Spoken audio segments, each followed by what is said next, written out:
Hey folks, it's Mike with Chasing Trail. It is Sunday, late morning, on a ride with my dad. We are headed out to Weaverville. I just passed Iron Mountain Road, which is where I usually turn off to head to the OHV park.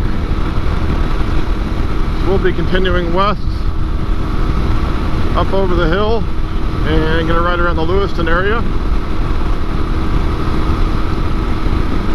It is a beautiful day, no W word. A little warm, it's about 80 degrees currently. It's supposed to get up to 91 today. So my dad wanted to go up in elevation a bit so we can get out of the heat. I'm wearing my new jacket I purchased. It is a Scorpion, I want to say Yosemite. Extra large. I'll have to double check the name of that, or I'll put a link or something in the description. I spent a lot of time researching jackets. Lots of good options out there, it seems. There weren't many for me to try on locally. I wanted a 4-season jacket, and I didn't want to spend a fortune. I don't like skimping on gear, but I already am in a bit of debt because of this bike and all the crap I've bought for it, because I get farkle fever. So I wanted to keep the costs reasonable. I think all in for this I was about 500 bucks, maybe a little under that. I added the additional back protector. It comes with a back protector, but it's just there to kind of say it's there. The shoulders and elbows are CE2, and then I added the CE2 back protector. It also comes with both a thermal liner and a rain liner. So I currently have those unzipped. I have the rain liner stored in the rear pouch. I couldn't really fit both liners in there comfortably, maybe if you really smashed them down, but one or the other fits in there fine. So I put the rain liner in there just in case I got caught in the rain.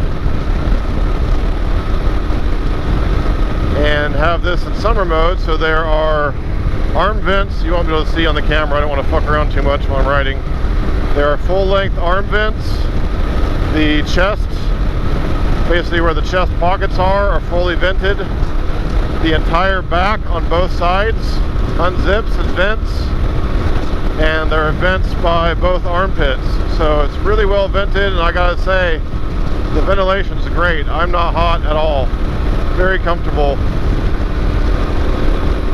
When you stop moving, obviously it starts to warm up, but when you're moving, it feels great.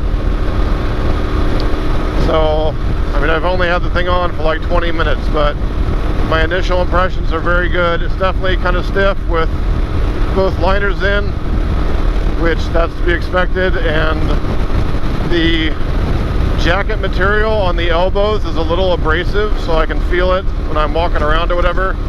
I feel the material on my elbows. I might want to wear a long sleeve shirt or something under it. But first impressions are really good. I also like that it's, I think it was a 600D shell, maybe 500, but then the shoulders and elbows were 1690. They're really good abrasion resistance, and I did go for the high vis option. It's got a little bit of high vis, but it's not a banana suit. I don't know if you can see in the mirror here, like the top part is high vis, but the rest is gray, a little bit of black. I didn't want a real hot jacket either, so I didn't want all black. So I felt like this struck a good compromise between everything. And yeah, so far I'm really happy with it.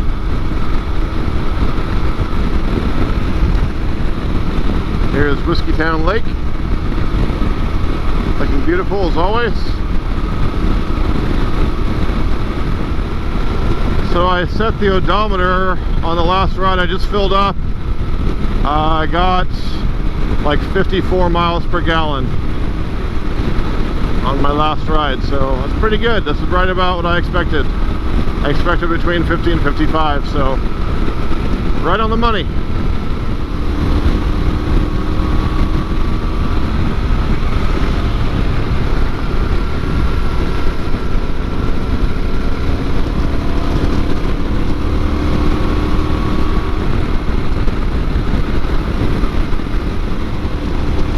on, baby! Climb the hill! Climb it!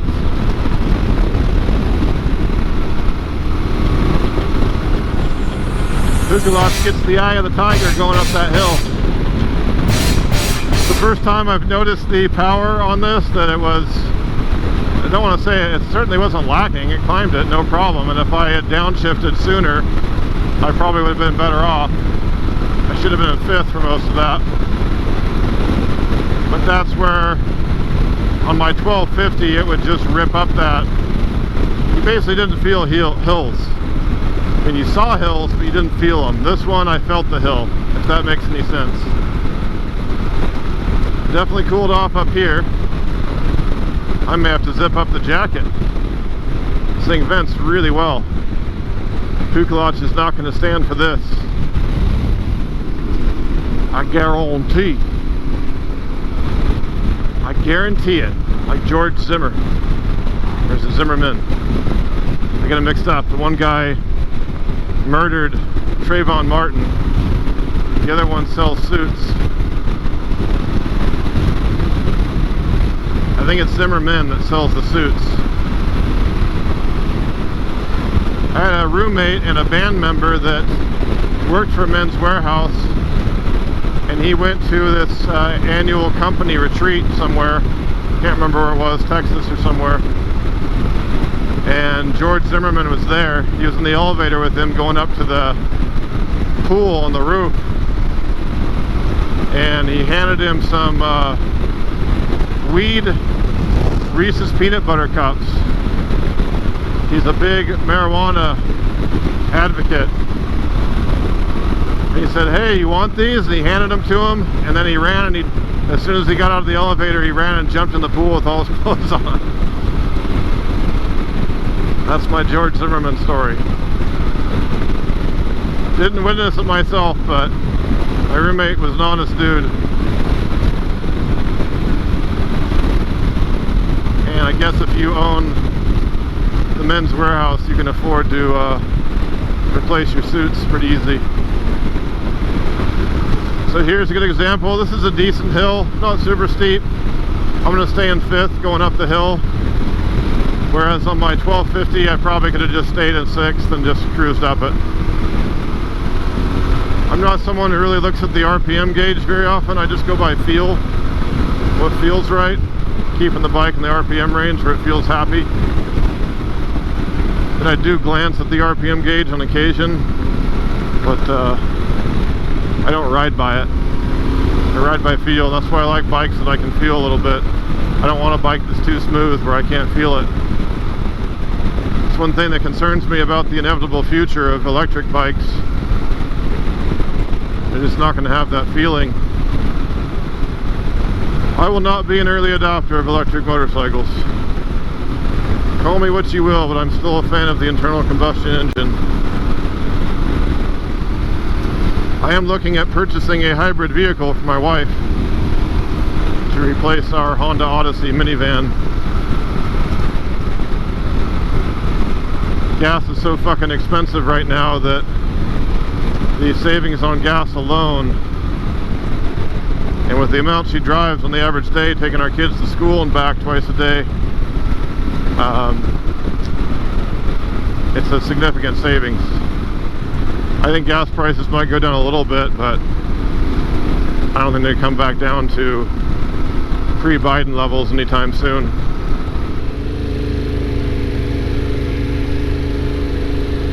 It's a cool bridge.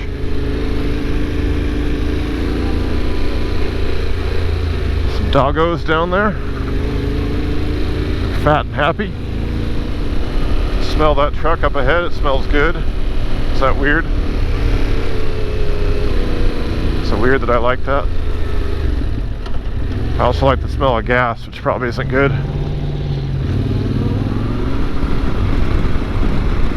This is cool.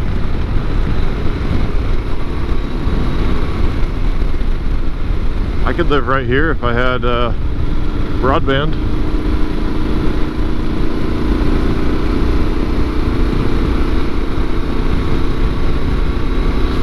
Starlink, save the day.